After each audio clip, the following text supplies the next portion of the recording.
Hey, we're live. Happy Friday. I am not excited about today's topic uh, because it's pretty serious, and and I'm doing this based on a pattern of a few things that I've seen very recently with a few brands, and there won't be any names. I obviously don't want to get in any trouble. But I do want to talk in general about an idea and the actions I plan to take for my business. Hopefully, this incites some amount of curiosity and creativity on your side, on your front, so you can take a look at this as well. I've got notes here because I don't want to screw this up. This is incredibly semantic. And we're going to talk about cookies. I know, crickets. So exciting. It's a serious topic, maybe more serious than some people understand. And I'm definitely seeing that on the client side. So if you have a website, this is going to be helpful. Mind you, none of this is legal advice. I am not an attorney. Do please seek your own legal representation and make sure that your documents are buttoned up and you have an understanding of what's being fired and what's not. And by that, I mean cookies and what's happening with the cookie data. And if you don't know, maybe you don't make websites pretty often, but cookies are small pieces of data, like files, text files. And they're part of the website, and they help websites store user data on the user's device. That's why there have been laws created to help govern what can and can't be done, since we are putting something on a user's device. Now, I deploy Squarespace websites, love it, and a few other third-party tools. And most third-party tools do use cookies so they can have an understanding of how the tool is being used. And there's some bad information out there. I'm going to share it. It may be unpopular take, but that's okay. When you're placing a cookie on a user's device, we're definitely invading their system. So it is important that we're clear with our privacy policies and that documentation to make sure that there is disclosure as to what is and isn't being deployed and how it is and is not being used. That's what I understand about all this. Now, I want to say that from a bad information standpoint, you're going to see cookie banners, and you see them pop up on the bottom of the website. They say accept, decline. Some might say manage cookie options. And what website owners and marketers are going to tell you is that cookies help with running the site effectively. That's baloney. That's a load of crap. And that may help them optimize some content based on popularity and traffic information, but it doesn't actually help you manage the site effectively or run a site effectively. It doesn't help the site run any better or smoother or faster or anything. And they're going to tell you that it provides the best experience for you. Also not true. That is a very vague way of saying if there is information about the traffic that helps us make better content or optimize our content or reorder our site map and move things around so that you can get to the things you want to get to, or our people can get to the things they want to get to more quickly or efficiently. Sure. But there's nothing that happens with a cookie that improves the site experience in a session, period. And so that's the marketing bullcrap that gets thrown out there. Does a cookie help us learn more about our site's traffic? Yes, and that can be useful, more so in the long term than the short term, but technically it is useful information. Is it critical? No. You don't have to have cookies. You can just say, I got so many sales. How many people visited? It actually doesn't matter any more than how many people like this video. Doesn't really matter. YouTube doesn't care. I don't care. I like likes. You can hit like. They make me feel good. I don't check them all very often, but cookies do help third parties tremendously because they don't see your site analytics. So it does help them know how their tools are being used especially if there's enough volume for there to be some sort of statistical significance there. Mostly cookies help with retargeting and ads, and that's where privacy policies really come into play from an importance standpoint, because if you're running third-party ads, it's important that we know who is a processor and who is a controller of the data. Now, I'm going to get into that in a second, because the reason I'm talking about this is because there have been letters sent out, and some of my clients have started initiatives around updates to their privacy policy, because there have been threats levied out in the marketplace, in the legal space, by attorneys that are gone after some brands for listening, and a couple of argued compliance issues with a couple of fairly newer versions of laws. And what I want to get into here is, if we all remember, about 5 years ago, a lot of ADA compliance letters were being sent out by ambulance chasers. I don't know what else to call lawyers that do things that are not in keeping with good faith. But you can shake down a business for a few grand by sending an ADA compliance letter. For those who don't know, the ADA is the Americans with Disabilities Act. It is basically accessibility compliance. And those threats were civil. So it was easy to settle out of court with a general claim for a few $1,000s. I have had clients do it, even though we were doing our best effort. Turns out there's some nuance to those laws that you should probably look up. I'm not going to get into that because this isn't about those laws.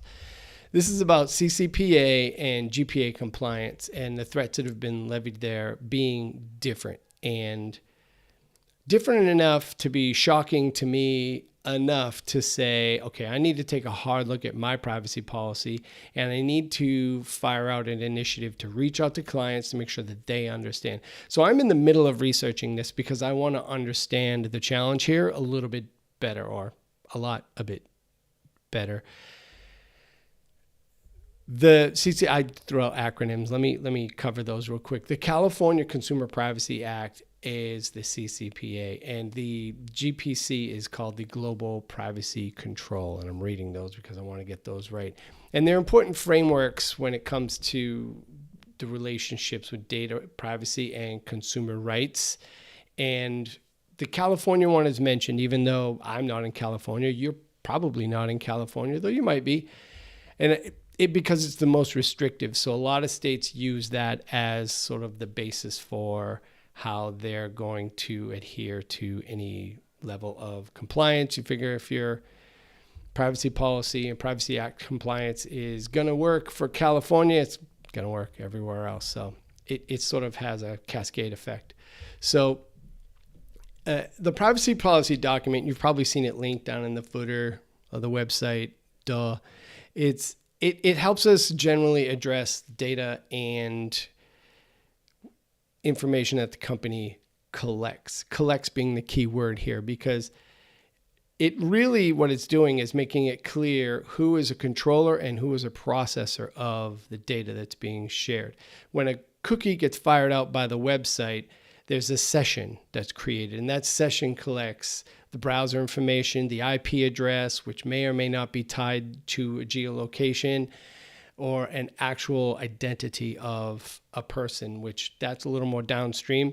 So it's important that the privacy policy lists the things that are firing out by the website, which can be hard to do, which is the point of this, because if you put a third-party tool on and they're using something like a tag manager like Google Tag Manager, it's really hard to see what's being fired off. Like it's work to find out what cookies are being fired off if they're using a tag manager. And those may or may not be suppressed if a user clicks dismiss or delete or ignore cookies or not accept cookies, whatever the button says on your website in the cookie banner. That's problematic. Now, Google, fortunately, does have a JavaScript. And I'm going to put a link in the description down below. Google has a JavaScript that will integrate with Squarespace's cookie consent banner so that if a user hits dismiss, it also dismisses Google Analytics and Google Search Console and some of the cookies that Google fires off when someone loads the web page, if you've got those tools integrated with your websites. Now, that's just one platform. Obviously, on whatever platform you're on, you want to make sure that you're going through that work to, if someone hits dismiss or ignore or do not accept cookies in that button, you have to suppress those cookies legally. And you may have a manage cookies button, and in there you can have all kinds of settings.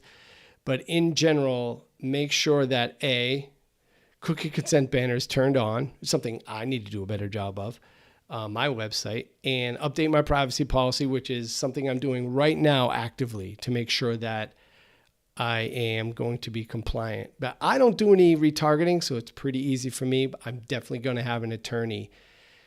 What I've learned in this, in talking to a couple of clients and their attorneys about these challenges, is that it's really hard to do this well with a third party, one of those privacy policy websites or tools where you just answer a few questions and it gives you a blanket privacy policy. What I've learned is those rarely cover third parties, and a lot of the terms around the compliance for California will be vague.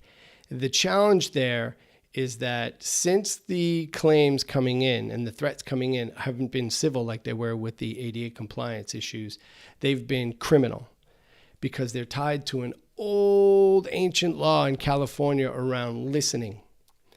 And that is recording someone's conversation without someone's consent. That's like wicked illegal in California, and that's why they're filing criminal claims. If you're an attorney and I'm getting this wrong, please correct me in the comments below. I'm not getting into the details. This isn't legal advice. I'm just saying my initiative right now is to make sure I have clarity of what's firing off on my site and update my privacy policy, terms and conditions, the whole shebang, and in motivating my clients to do so as well. So I think it's worth the effort, especially since the numbers that I'm seeing being thrown around in emails are really painful. Like if I got a really nasty threat letter on my website, I would probably just shut it down. I wouldn't even, okay, business over, call it a day. The numbers are that big where I couldn't fight it. I couldn't dig out of it if, no way. So all that to say, how long have I gone? 13 minutes talking about cookies, and oh my God, what has my life come to? It's worth more research. Maybe have a chat with AI. Don't trust AI for legal advice, but definitely have a chat with it to say, what do I need to understand? And that might be a good, rough starting point. And then make sure that you run any documentation that you create from a privacy policy standpoint by an attorney. And lastly, just to reiterate, be sure you know what's firing. We add plugins all the time to these websites, and some of them fire off cookies. Know what's firing off on the website when the page loads, and know what does and does not get dismissed when someone does not accept cookies. So that's what I got. It's Friday. Sorry, this wound up being a little bit of a rant. I don't know what I was getting into here. I just was doing my work, man. This is the unfun but important part of what we do. And I guess not everything we do can be fun all the time, but I mean, Father's Day this weekend, that's fun, right? Right? Tell me I'm wrong. Tell me I'm wrong. Well, if you lost your dad, I'm terribly sorry if Father's Day hits the wrong way. But if you are a dad and you're looking forward to it like I am, then let's enjoy that. So I'm going to leave with this. I need a serious. I want to do. I haven't done this in a couple of weeks. I want to do thumbnail moment. I can't believe we're 15 minutes into this stupid cookies video. I need some coffee. Thumbnail moment. What do you do thumbnail wise from a cookie standpoint? Give me a comment. Put some in the chat over here on the side, which I don't know which side it's on. There's two of y'all in here. Come on, meow. Ha! I don't know what to face. I feel stupid making thumbnails. Who does this and feels stupid doing thumbnails? Oh, everybody? That's what I thought. Everybody. I'm not smiling talking about cookies because nom nom nom is not what website cookies are. They're not nom noms. They're blah blah. That's what they're blah blahs. Blah. Here's your thumbnail moment. Stick my tongue out. It's not that I lack respect for you. It's that I lack respect for how challenging some of this tertiary malarkey is that we got to deal with sometimes that makes me crazy. Anyway, peace. Have a nice weekend. I will see you Monday, 11 a.m. right here. Same bat time, same bat channel.